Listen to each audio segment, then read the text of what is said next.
नमस्कार, जय हिंद, जय Bharat and welcome to deaf talks. हमारे साथ हैं ओंकार चौधरी जी, जिनसे मैं एक बड़ा सिंपल सा सवाल पूछूँगा। आज शाम को सुप्रीम कोर्ट की तरफ से एक बहुत बड़ा झटका की तरफ आया है। ओंकार जी, झटके के बारे में बात करेंगे। पहले सर प्रणाम, नमस्कार, थैंक यू आपने टाइम निकाला।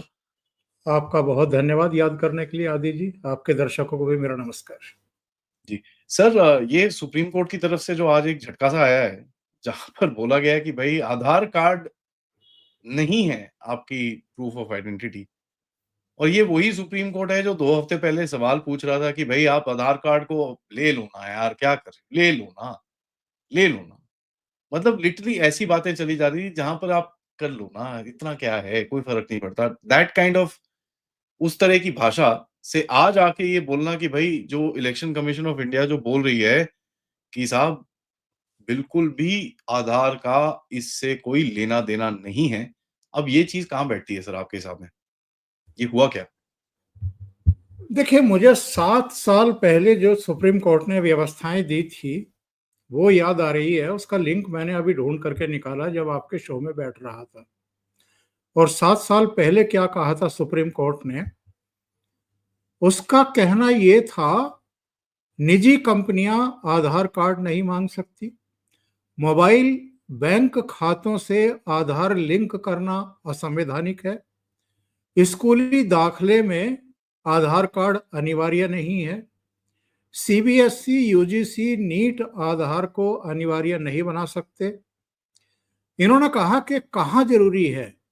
एक तो आयकर रिटर्न में आधार कार्ड जरूरी है, एक पैन में आधार देना जरूरी है, और कोर्ट ने यह भी कहा था कि आधार से निजता के अधिकार का हनन नहीं होता है, और घुसपैठियों का आधार कार्ड नहीं बनना चाहिए।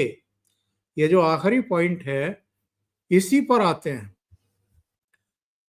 आधार कार्ड एक्चुअल में पहचान पत्र है, नागरिकता का प्रमाण नहीं है। और ये डे वन से सबको पता है। सुप्रीम कोर्ट ने भी आज यही कहा है कि ये नागरिकता का प्रमाण नहीं है। तो अभिषेक मनु सिंघवी ने क्या कहा? उन्होंने कहा कि साहब, चुनाव आयोग जो है वो नागरिकता तय नहीं कर सकता है, ये तो होम मिनिस्ट्री तय करेगी। तो सुप्रीम कोर्ट में जस्टिस सूर्यकांत ने कहा कि आप ठीक कह रहे हैं, लेकिन अगर किसी विदेशी का आधार कार्ड के आधार पर, राशन आधार के कार्ड के आधार पर मतदाता पहचान पत्र बन गया है, तो उसकी पहचान का काम चुनाव आयोग ही करेगा। ये चुनाव आयोग के ही दायरे में है। तो ये जो एक, क्योंकि इनको इस बात का अंदाजा है, इनको पता है कि केवल लड़ाई अब आदि जी बिहार की नहीं हो रही है। बिहार के बाद अब असली लड़ाई होगी जाकर के पश्चिम बंगाल में, और पश्चिम बंगाल के अलावा असम में। और ये जो राहुल गांधी आजकल सड़कों पर घूम रहे हैं ना प्रदर्शन करते हुए, इनको ना बिहार की चिंता है, ना इनको बंगाल की चिंता है, इनको चिंता है असम की। क्योंकि वो बहुत अच्छे तरीके से जानते हैं, इनके रणनीतिकार, इनकी चौकड़ी भी अच्छे तरीके से जानती हैं कि बिहार में लेना एक ना देना दो कांग्रेस का। पश्चिम बंगाल में कोई मतलब ही नहीं है, दूर दूर तक भी नहीं है। वहां तो लड़ाई ही टीएमसी के बीच में और भारतीय जनता पार्टी के बीच में होनी है, बाकी का कोई किस्सा ही नहीं है। तो 2 बार से वहां बीजेपी की सरकार है। पहले सोनोवाल साहब चीफ मिनिस्टर थे असम में, और पिछले 5 साल से अब हिमंता बिस्वा शर्मा है। और हिमंता ने वहां बहुत काम किया है। ये बात सही है कि वहां पर बहुत बड़े पैमाने पर घुसपैठिए आ गए थे, और बहुत बड़े पैमाने पर मुस्लिमों की जनसंख्या बढ़ी है।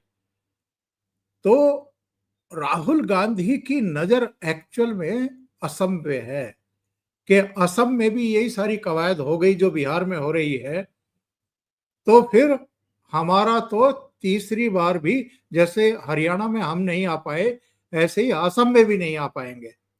और आदि जी तय मान लीजिए, अगर असम में तीसरी बार भी कांग्रेस नहीं आती है, तो फिर राहुल गांधी की लीडरशिप को लेकर के नए सिरे से सवाल खड़े होने शुरू हो जाएंगे कांग्रेस पार्टी के भीतर भी। तो राहुल गांधी की चिंता है असम, इसलिए ये सब नाटक नौटंकी है। इनको पता है कि आधार और राशन कार्ड के बेस पर भी बड़ी दरिया दिली दिखाते हुए पश्चिम बंगाल में लोगों के मतदाता पहचान पत्र बने हैं और उनमें घुसपैठिए बहुत बड़ी संख्या में। एक अनुमान तो ये लगाया जा रहा है कि ये 1.5 से 2 करोड़ हो सकते हैं पश्चिम बंगाल में। बिहार में तो 65 लाख ही हटाए गए हैं, वहां पर ये 150-2 करोड़ हो सकते हैं, जिनमें जो मृत हैं वो भी हैं जिनके नाम नहीं हटाए गए, जो पश्चिम बंगाल से शिफ्ट हो गए, अपने गांव से शहर में आ गए, वहां भी बनवा लिए, गांव वाला रद्द नहीं किया। इसके अलावा डबल पहचान पत्र, डबल 2 जगह उनके पहचान पत्र हैं, बहुत सारे जो पश्चिम बंगाल छोड़ करके शिफ्ट हो चुके हैं, उनके नाम भी नहीं कटे हैं। और जब इन घुसपैठियों की पहचान होगी और फिर से जो एक नया अभियान शुरू होगा वहां पर, उसको लेकर के राहुल गांधी कम, ममता बनर्जी ज्यादा चिंतित हैं। इसलिए आपने देखा होगा महुआ मोइत्रा से लेकर के और इनके कई सांसद जो हैं वो बेहोश होने का नाटक नौटंकी कर रहे थे कल। तो ये लंबा मामला है, लंबे समय तक चलेगा। और थैंक गॉड, बुरी घटना थी, बहुत बुरी घटना थी, उसको याद करना या वैसी घटना फिर से हो ऐसा सोचना भी मुझे लगता है कि पाप है। पहलगाम में जो घटना हुई है उसने, मुझे लगता है कि वो टर्निंग पॉइंट साबित हुई। और उसके बाद जो अमित शाह का डंडा चला है घुसपैठियों पर भी, पाकिस्तानियों पर भी, बांग्लादेशियों पर भी, रोहिंग्याज पर, नेपालियों पर, जितने घुसपैठिए तो सबको उठा उठा करके जिस तरीके से उनकी सरहदों में फेंका गया है, उससे इनके पेट में दर्द है, ऑलरेडी शुरू हो चुका था। और अब ऊपर से ये एसआईआर शुरू हुआ जिसमें बहुत हद तक तस्वीर क्लियर हो चुकी है। अब अभिषेक मनु संघवी, कपिल सिब्बल, कुछ और वकील, ये जिस तरीके से खड़े किए गए और वहां जिस तरह के तर्क दिए जा रहे, आज एक अजीबोगरीब तर्क और भी दिया गया है। कहा गया जी 12 लोग ऐसे पकड़ में आए हैं जिनको मृत घोषित कर दिया गया। तो इसमें जो बचाव पक्ष का वकील है, जो चुनाव आयोग का वकील है, उसने भी कहा कि जब इतनी बड़ी कवायद होती है, 7-8 करोड़ मतदाताओं की जब सत्यापन का काम चलता है, तो 2-4, 10-5, 10-20 जो है वो त्रुटियां होती हैं। और ये बेंच ने माना कि हाँ ये त्रुटियां होती हैं, और ये केवल अभी ड्राफ्ट सूची है, अंतिम सूची नहीं है ये। जो जिनके मृत के नाम अभी रह गए हैं उनके परिजन कह सकते हैं, जैसे आप लेकर के आए 12 नाम, ऐसे वो भी चुनाव आयोग के पास जा सकते हैं बीएलए के जरिए, तो उनको हटा दिया जाएगा। या जो जिंदा हैं और उनको मृत घोषित कर दिया गया है उनको फिर से जिंदा कर दिया जाएगा। इसमें क्या दिक्कत है? अभी अंतिम सूची कहाँ प्रकाशित हुई है? तो ये लोग एक्चुअल में लग ये रहा है कि इरिलीवेंट होने के डर से, और चूंकि इसी पर ये लोग खेल करते रहे हैं, 65 लाख संख्या कोई छोटी मोटी संख्या नहीं है। या पश्चिम बंगाल में जब आप जाएंगे, अगर ये 1.5-2 करोड़ या 2.5 करोड़ तक फेक मतदाता मिल गए या जिनके नाम नहीं हटाए गए ऐसे मिल गए, तो आप समझ लीजिए कि कितना बड़ा खेल वहां भी चल रहा है। तो ये इनके एग्जिस्टेंस की लड़ाई है। इनको लग रहा है कि अगर ये वाकई पाक साफ हो गया सब कुछ और एक सच्ची सूची सामने आ गई, तो भाई ये तो लंबे समय के लिए गए और फिर उसके बाद इनका खेल खत्म। वो तो बहुत ही बढ़िया है सर, लेकिन जो सबसे बड़ी चीज़ मेरे को दिखती है कि इतना इन लोगों ने ये जो प्रोटेस्ट वोटेस्ट कर रखा है वोटर सूची पे ये वो, आज एक बड़ी इंटरेस्टिंग सी चीज़ निकली सर। जो मिंता देवी के ऊपर, जबकि ये सबने जो टी-शर्ट वी-शर्ट पहनी हुई थी, मिंता देवी के बारे में सबने ट्वीट करा कि भई ये तो 124 साल की है, ये है, वो है। उसमें एक गलती है, वो 34 साल की है, ठीक है? और वो लेडी भी मिल गई। ठीक है? और कहती है इन उसके बारे में इन लोगों ने बड़ा वो लगाया कि भई ये फेक प्रोटेस्ट है, ये है, वो है। पूरा वो सब कच्चा करा इन लोगों ने। वो पूरा मतलब फेक, खत्म। क्या फेक नहीं है? आप ये देखिए ना कि चुनाव आयोग ने इनसे कहा कि जो प्रेजेंटेशन आपने 1 सवा घंटा दिया है बेंगलुरु में खड़ा होकर के, वो सारे डॉक्यूमेंट हमें जमा कर दीजिए। और इसमें जितने नाम आपने लिए हैं, जिनके उदाहरण आपने दिए हैं, उन सब की वेरिफिकेशन करा ली गई है, कराई जा रही है और सारी बातें मिथ्या हैं, झूठ हैं, असत्य है। जो भी आप फैला रहे हैं वो गलत है। एक जो श्रीवास्तव जी या क्या नाम थे, वो जो लखनऊ के मूल निवासी हैं, कि ये 3 राज्यों में उनका नाम है। वेबसाइट पर जाकर के जब देखते हैं तो वो केवल एक जगह एग्जिस्ट कर रहे हैं बेंगलुरु में, बाकी जगह उनका नाम ही नहीं है। यानी उनके पुराने पहचान पत्र कहीं से उन्होंने प्राप्त किए होंगे और उसके आधार पर ये फेक नैरेटिव चला रहे थे। एक घर में बता रहे थे कि 40 मेंबर के वोट बने हुए हैं, तो वो भी क्लियर हो गया कि ये बकवास बात है, इसका कोई सर वो मतलब तो नहीं है। होता ही है ना, अब देखो किसी कोई जो लेबर है जिसके पास अपना एड्रेस नहीं है, अब वो एक जगह पे उसने अपना यहाँ पर दे रखा है, अब वेरीफाई करने की बात है ना, ये तो गवर्नमेंट की रिस्पॉन्सिबिलिटी है। बिल्कुल। तो ये चुनाव चुनाव आयोग को बदनाम कर और क्यों किया जा रहा है? क्योंकि एक बड़ा साफ सुथरा वातावरण बनाने और दोष रहित मतदाता सूची बनाने, उस कवायद में पूरा तंत्र इस समय लगा हुआ है। अच्छा, इनको कहा गया था, जयराम रमेश को एक चिट्ठी भेजी गई थी कल जब ये प्रदर्शन कर रहे थे कि 12 बजे 30 लोगों का, 30 सांसदों का एक डेलीगेशन आ जाए मिलने के लिए। नहीं गए। अब आप देखिए, जब ये प्रेजेंटेशन दे रहे थे बेंगलुरु में, अकेले हीरो बने हुए थे। यहां भी 24 विपक्षी दलों को बुला करके शाम को डिनर कराया। यहां भी प्रेजेंटेशन खुद ही दे रहे थे, यहां भी हीरो बने हुए थे अकेले। यानी 24 दलों को लीड करते हुए दिखाई दे रहे थे और वो सारे दल जो है वो पप्पू बने हुए थे, पप्पू जी के पीछे। उनको समझ में नहीं आ रहा था कि खेल क्या कर रही है कांग्रेस पार्टी। इसके बाद जब सबूत देने की बात आई, जब चुनाव आयोग में तथ्य रखने की बात आई, तो आप अकेले क्यों नहीं जा रहे हो भाई? आप 300 लोगों को जाकर के मार्च करते हुए क्यों जा रहे हो? एक सीन क्रिएट क्यों कर रहे हो? अकेले जाने की हिम्मत नहीं है क्या? फेस नहीं कर सकते क्या चुनाव आयोग को? तो आप इतना जो ड्रामा कर रहे हो, चुनाव आयोग पर मैच फिक्सिंग का आरोप लगा रहे हो, पता है इन्होंने क्या किया है? आपको तो जानकारी होगी, दर्शकों में बहुतों को जानकारी ना हो।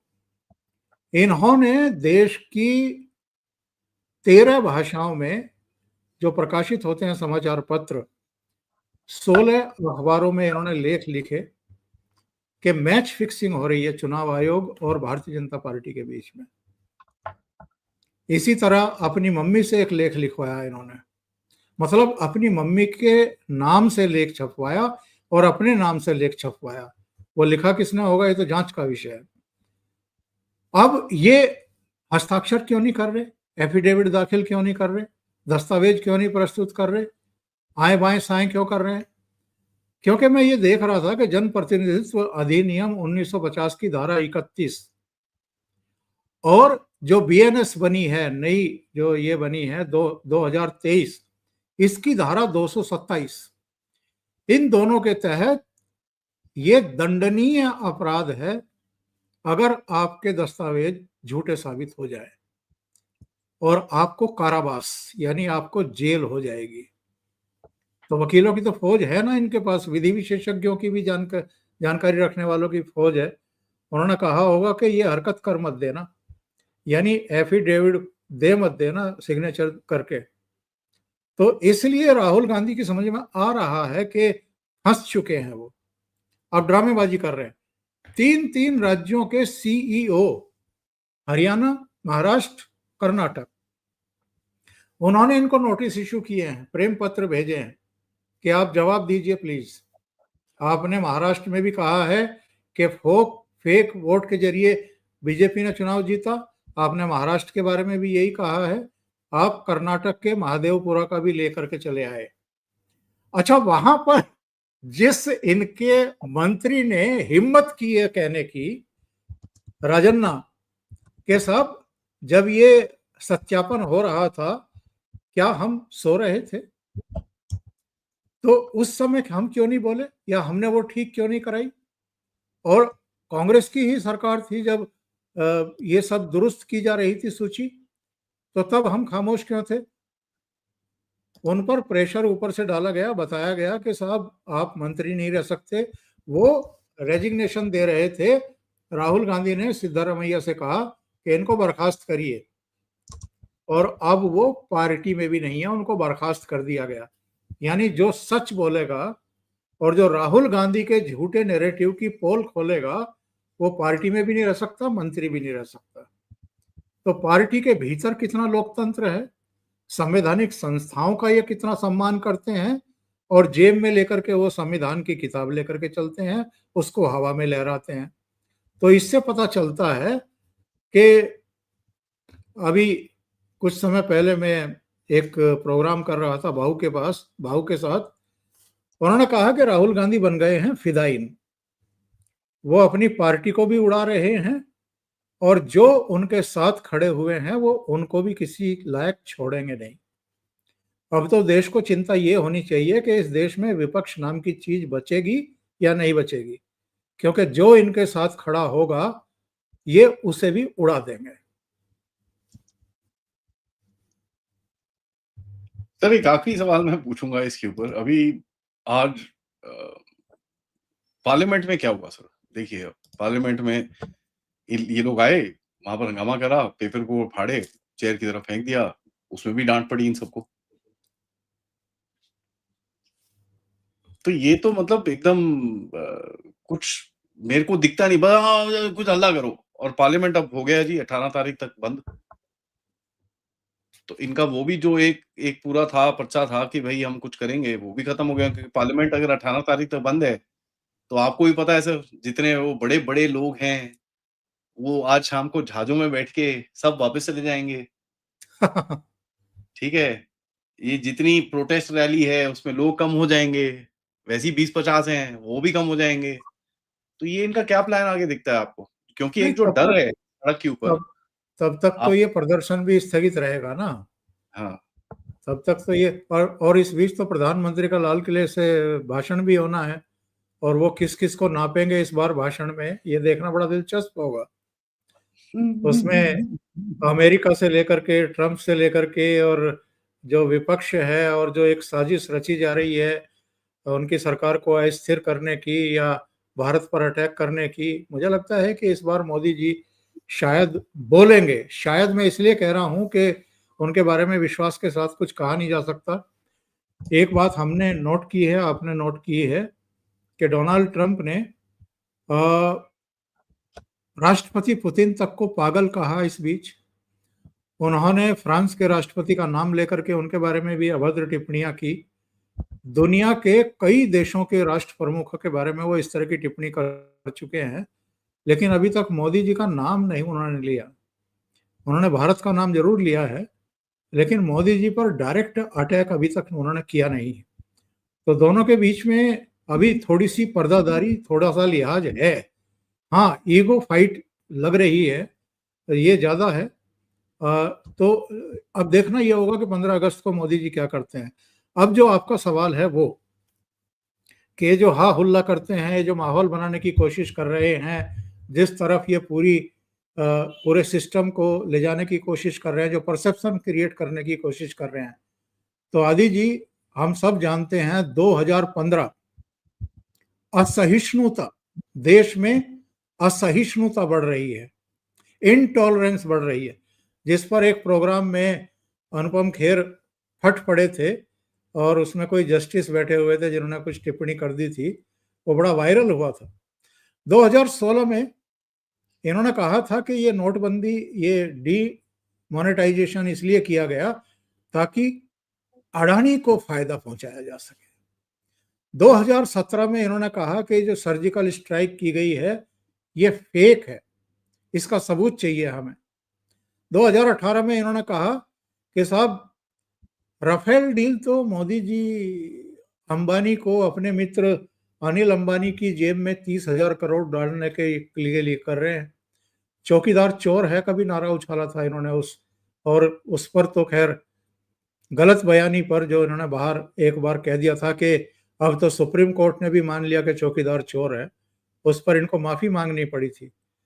2019 में फरवरी में जब पुलवामा में सीआरपीएफ के जवानों पर अटैक हुआ और 40 हमारे जवान वीरगति को प्राप्त हुए, तो भी कांग्रेस और राहुल गांधी ओछी राजनीति करने से बाज नहीं आए। इन्होंने यहां तक कह दिया कि मोदी जी ने ही करवाया है चुनाव जीतने के लिए। 2020 में इन्होंने ये आरोप लगाया कि दिल्ली में दंगे जो हैं वो कपिल मिश्रा और हिंदुओं ने मिलकर के कराए थे, जबकि उसमें ताहिर हुसैन और कई दूसरे लोग जो हैं वो पाए गए और उनको अभी तक जमानत भी नहीं मिली है। फिर 2021 में जब वो 13 महीने का आंदोलन चल रहा था दिल्ली में, तो इन्होंने कहा कि मोदी जी किसानों को मार रहे हैं, किसानों को बर्बाद कर दिया है। 2022 में इनको अचानक लगा कि लोकतंत्र खतरे में है और 2022 का वो साल रहा जब उत्तर प्रदेश जैसे महत्वपूर्ण राज्य में विधानसभा चुनाव हो रहा था। उत्तर प्रदेश, उत्तराखंड, पंजाब, मणिपुर, गोवा और लेट उसमें साल के आखिर में गुजरात और हिमाचल, तो तब लोकतंत्र अचानक खतरे में दिखाई दिया। अच्छा, 2023 में उन्होंने कहा कि देश में अल्पसंख्यक जो है वो सुरक्षित नहीं है, सेफ नहीं है। 2024 में जब लोकसभा चुनाव होने वाले थे तो संविधान खतरे में दिखाई देने लगा इनको, और इन्होंने कहा कि 400 सीटें इसलिए मांगी जा रही हैं क्योंकि ये संविधान बदलेंगे, ये आरक्षण छीनेंगे और तमाम तरह का एक मिस परसेप्शन जो है वो इन्होंने बनाने की कोशिश की और उसका नुकसान बीजेपी को कई राज्यों में हुआ। और 2025 जब हम बात कर रहे हैं, इन्होंने डोनाल्ड ट्रंप ने जो चिढ़ में कहा था कि रसिया और भारत की डेड इकोनॉमी है और आई डोंट केयर, तो इन्होंने भारत की इकोनॉमी को डेड इकोनॉमी बता दिया। वोट चोरी का आरोप लगा दिया, मैच फिक्सिंग का आरोप लगा दिया और चुनाव आयोग पर लगातार अटैक कर रहे हैं। तो जब से मोदी जी बने हैं कोई साल ऐसा गया नहीं है आदि जी जब किसी ना किसी मुद्दे को लेकर के इन्होंने अटैक ना किए हों और इस लुटियन मीडिया के जरिए और इकोसिस्टम के जरिए देश और विदेश में उनकी सत्ता को, इनकी सरकार को बदनाम करने की कोशिश ना की हो। सही बात है सर। एक्चुअली आपने एकदम पते की बात बोली है। तो ये भी मतलब एक वैसी साल जाएगा जब ये थोड़ा-सा मौसम थोड़ा ठंडा होगा, थोड़ा-सा प्रोटेस्ट-वोटेस्ट हो जाएगा, चलो ठीक है, ओके। चलो, सही सर।